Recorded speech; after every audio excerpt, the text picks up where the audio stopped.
दोस्तों कहते हैं कि सलाह उसी व्यक्ति की लेना चाहिए जो सलाह देने की वास्तविक काबिल हो, जो अपना सब कुछ गंवा करके दूसरे को सलाह दे कि हमारी सलाह से आप उन्नति कर लोगे, तो उसकी सलाह कदापि नहीं माननी चाहिए, क्योंकि वह तो अपना सब कुछ गंवा ही चुका है और इसके बाद आपको वह शिक्षा दे रहा है। दोस्तों ऐसी ही एक कहानी है एक बुद्धिमान बंजारे की, जिसने अपनी बुद्धि के द्वारा अपने व्यापार में उन्नति की और उसने एक सज्जन की बात नहीं मानी, जो सज्जन अपना सब कुछ गंवा कर इसके बाद में उसको सलाह देने चले थे। दोस्तों कहानी बड़ी शिक्षाप्रद और महत्वपूर्ण होने वाली है। मेरा आपसे आग्रह है कि वीडियो को पूरा देखना और अंत तक साथ बने रहना। दोस्तों किसी नगर में एक बंजारा रहता था। वह बैलों पर मुल्तानी मिट्टी लाद कर शहर की तरफ आ रहा था। रास्ते में कई गांवों से गुजरते समय उसकी बहुत सी मिट्टी बिक भी गई थी। बैलों की पीठ पर लदे बोरे आधे तो खाली हो गए थे और आधे भरे रह गए थे। अब वह बैलों की पीठ पर टिके कैसे, क्योंकि भार एक तरफ हो गया। जब नौकरों ने पूछा कि क्या करें, तो वह बंजारा बोला, अरे सोचते क्या हो, बोरों के एक तरफ रेत भर दो, और राजस्थान की यह जमीन है, यहाँ रेत बहुत अधिक है। नौकरों ने वैसे ही किया। बैलों की पीठ पर एक तरफ आधे बोरे में मिट्टी भरी गई और दूसरी तरफ आधे बोरे में रेत भर दी गई। दोस्तों शहर से एक सज्जन उधर आ रहे थे। उन्होंने बैलों पर लदे बोरों में से एक तरफ रेत को गिरते हुए देखा, तो वे बोले कि बोरों में एक तरफ रेत क्यों भरी है। तब नौकरों ने कहा, संतुलन करने के लिए। वे सज्जन बोले, अरे यह तुम क्या मूर्खता करते हो, तुम्हारा मालिक और तुम एक जैसे ही हो। बैलों पर मुफ्त में ही भार ढोकर उनको मार रहे हो। मिट्टी के आधे आधे दो बोरों को एक ही जगह बांध दो, तो कम से कम आधे बैल तो बिना भार के खुले चलेंगे। नौकरों ने कहा कि आपकी बात तो ठीक जचती है, पर हम तो वही करेंगे जो हमारा मालिक बोलेगा। आप जाकर हमारे मालिक से यह बात कहो और उनसे हमें हुक्म दिलवाओ। वे सज्जन मालिक पास पहुंचे, जो उनका मालिक बंजारा था। वे उनसे मिले और उनसे अपनी बात कही। बंजारे ने पूछा कि आप कहाँ रहने वाले हैं और कहाँ जा रहे हैं। तो उसने कहा कि मैं यही पास का रहने वाला हूँ और रुपये कमाने के चक्कर में मैं शहर गया हुआ था। वहाँ कुछ दिन रहा, फिर बीमार हो गया। जो थोड़े बहुत हमारे पास पैसे बचे थे वे सब खर्च हो गए। व्यापार में भारी नुकसान हुआ और जब हमारे पास में कुछ नहीं बचा तो हमने सोचा कि अब घर चलना चाहिए।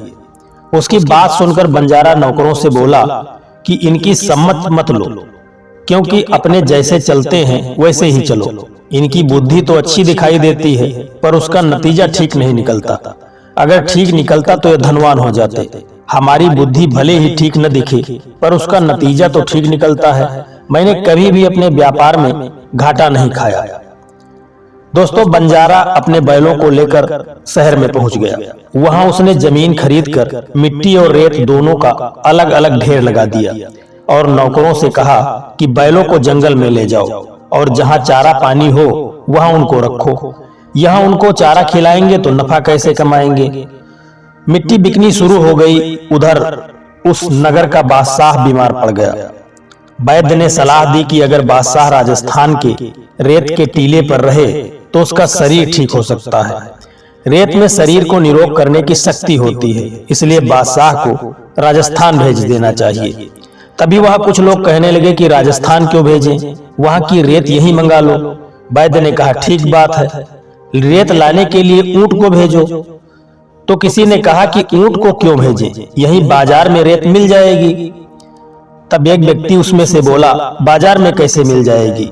फिर दूसरे ने कहा, अरे यह बाजार बहुत बड़ी है, यहाँ सब कुछ मिलता है। मैंने एक जगह रेत का ढेर लगा हुआ देखा है। तो बादशाह के सैनिकों ने कहा, अच्छा तो फिर रेत को यहीं मंगवा लेते हैं। बादशाह के आदमी बंजारे के पास गए और उससे पूछा कि रेत क्या भाव है। तो बंजारा बोला कि चाहे मिट्टी खरीदो और चाहे रेत खरीदो, दोनों का भाव एक ही है। दोनों बैलों पर बराबर बराबर तुल कर आए हैं। बादशाह के आदमियों ने वह सारी रेत खरीद ली। अगर बंजारा शहर से आए उस सज्जन की बात मानता तो ये मुफ्त के रुपए उसे कैसे मिलते। इससे सिद्ध हुआ कि बंजारे की बुद्धि ठीक काम करती थी। दोस्तों इस कहानी से हमें शिक्षा लेना चाहिए कि जिन्होंने अपनी वास्तविक उन्नति कर ली है और जिनका विवेक विकसित हो चुका है, जिनको तत्व का अनुभव हो चुका है, जिन्होंने अपने दुख, संताप, अशांति आदि को मिटा दिया है। ऐसे संत महात्माओं की बात मान लेनी चाहिए, क्योंकि उनकी बुद्धि का नतीजा अच्छा हुआ है। जैसे किसी ने व्यापार में बहुत धन कमाया हो, तो वह जैसा कहे वैसा ही हम करेंगे, तो हमें भी लाभ होगा। उनको लाभ हुआ है तो हमें लाभ क्यों नहीं होगा। ऐसे ही हम संत महात्माओं की बात मानेंगे तो हमारे को भी अवश्य लाभ होगा। उनकी बात समझ में ना आए तो भी मान लेनी चाहिए। हमने आज तक अपनी समझ से काम किया तो कितना लाभ लिया है। अपनी बुद्धि से अब तक हमने कितनी उन्नति की है। इसलिए हमें अच्छे लोगों की बात अवश्य ही मान लेनी चाहिए, और सलाह तो उसी से लेनी चाहिए जो सलाह देने के वास्तविक काबिल हो। दोस्तों, यह कहानी आपको कैसी लगी है कमेंट करके जरूर बताना, और यदि वीडियो आपको पसंद आया है तो वीडियो को एक लाइक करके चैनल को सब्सक्राइब करने की कृपा कर देना। जय श्री कृष्णा, राधे राधे।